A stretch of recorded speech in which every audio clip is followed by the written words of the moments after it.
to another video on Cookie Loves to Travel channel, and today we are watching the 10 tips for traveling through Greece. So let's embark on this journey that will save you some time and money.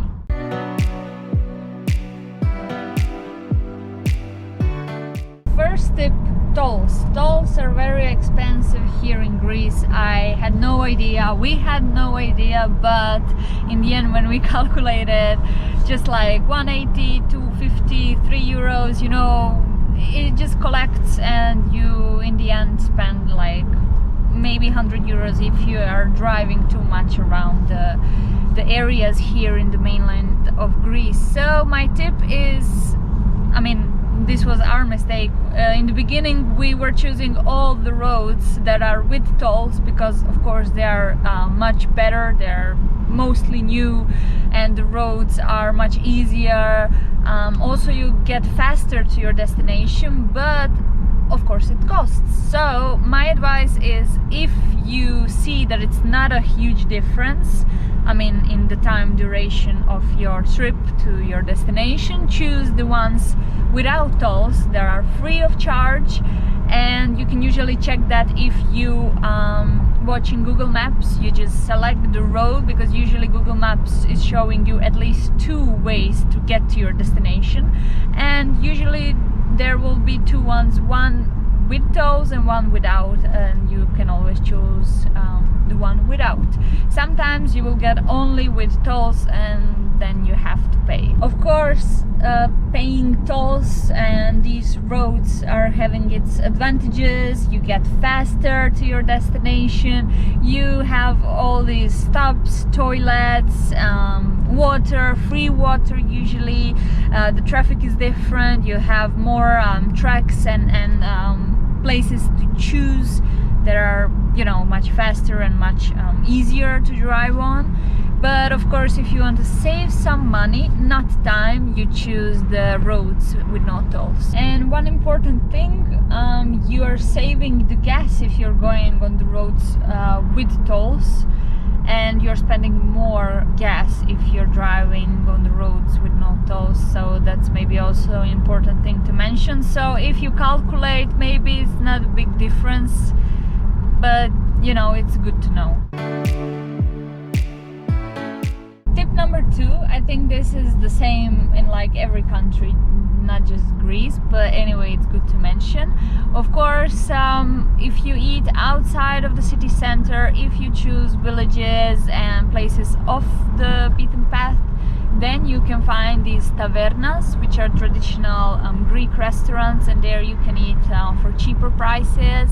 Not only drinks, the food and everything else, all the services are usually much cheaper, but pay attention that the bars and restaurants that are first row next to the beach usually charge more, even like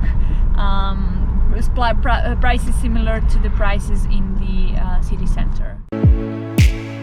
Tip number 3.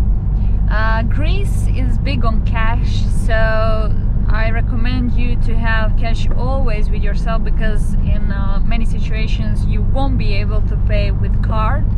So it's good to have some extra cash, like at least 100 euros just in case.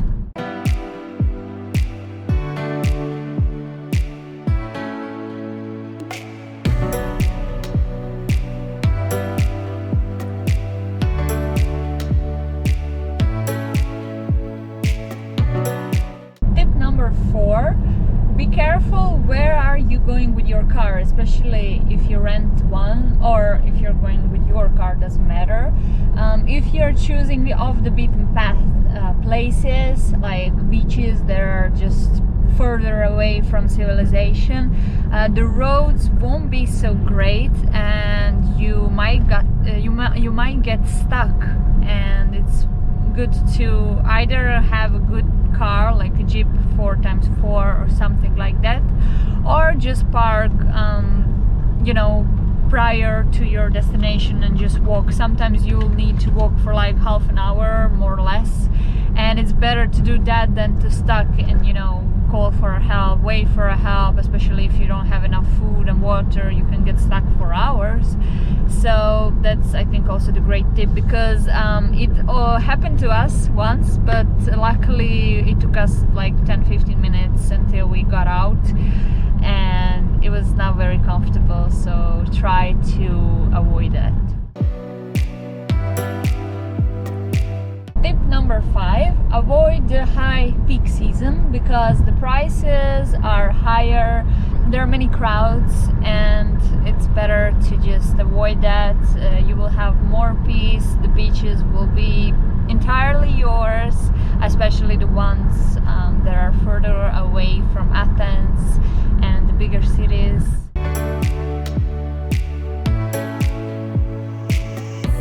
Tip number 6 is definitely the language.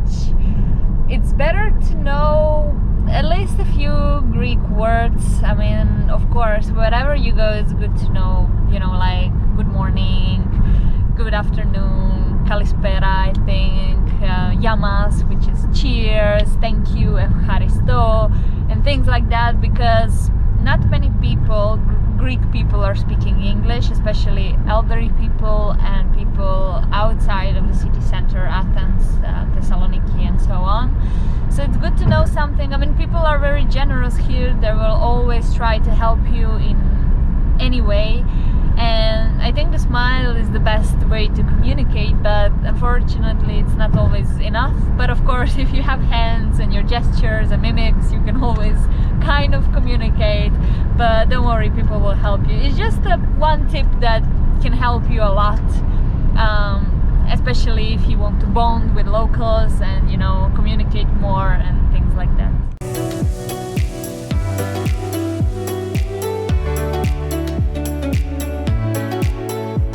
Tip number 7. Okay, I cannot show you now with my fingers because I need both hands and one is busy holding the GoPro.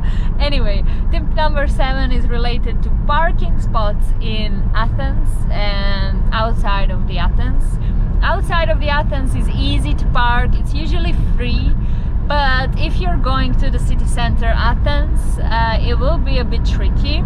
You have many parking places that are of course charging per hour, and then you can also park for 24 hours or more.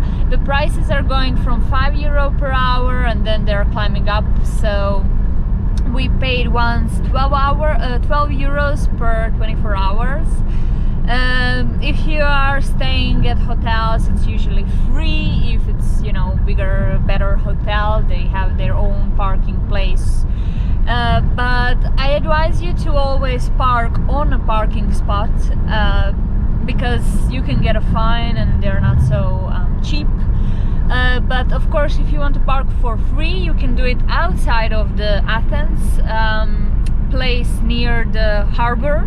It's usually for free, but you have to walk to Athens city center for like half an hour, which is not so easy, especially if you don't have time, if you cannot walk and things like that. But the good thing is public transport, one ticket for bus, I'm not sure, is it bus, tram, trains, but it's €4 for 24 hours, just double check that. So it's kind of affordable, let's say, so maybe that's the good thing to do, because if you're paying in the city center, it might cost you a few euros more. Another thing worth mentioning about the parking in Athens is that the rule of 3 hours. So if you're paying on individual spot, usually you pay 1-2 euros per hour, and the maximum is 3 hours. But you have these parking places, companies that are just renting the parking spot for you, and there you are paying 5 euros.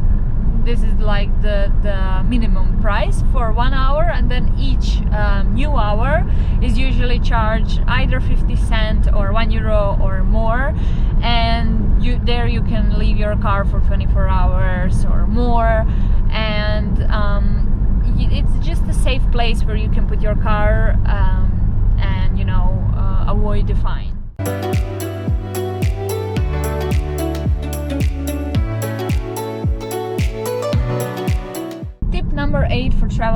Greece mainland and Athens, it's about safety.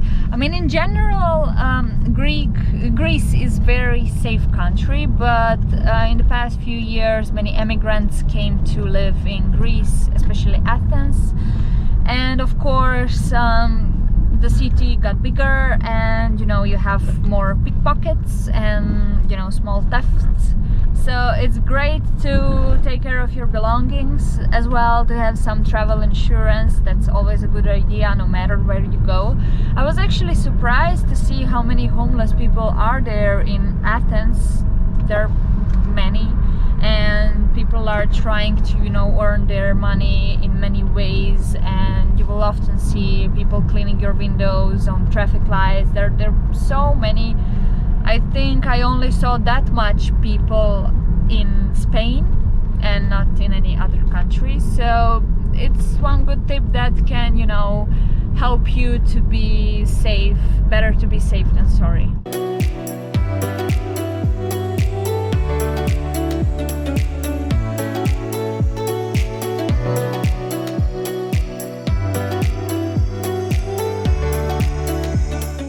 Number 9 for traveling to Greece is the traffic.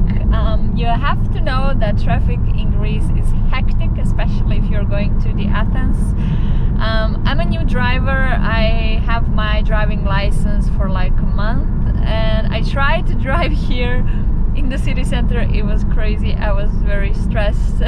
But even my boyfriend, who is driving for 11 years, got a bit stressed. Not when he was as a second driver, but when he was driving, it's really crazy. We met some local people, and they told us it's usually like that even outside of the peak season. So you have to know that, especially if you're a new driver. Be careful, drive safely, be slower.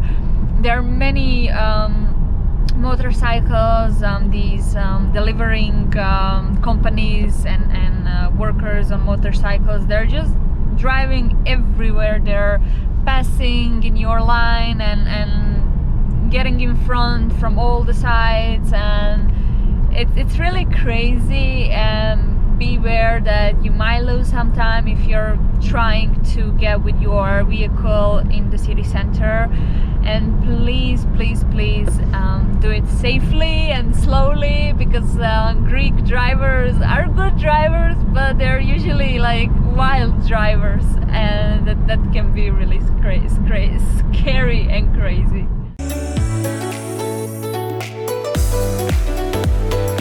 Tip number 10 are Sundays. Sunday fun day. It's a great day, but in Greece mostly all the stores are closed, just like in Spain, Croatia, Serbia. Actually in Serbia, Croatia, mostly the bigger shops are open. Of course here you might see that Lidl and the bigger stores like that are open, but in general don't expect much. And if you are out of your food, drinks, make sure to get them before Sunday, so you are not being disappointed on Sunday and looking for a place to get water or something like that.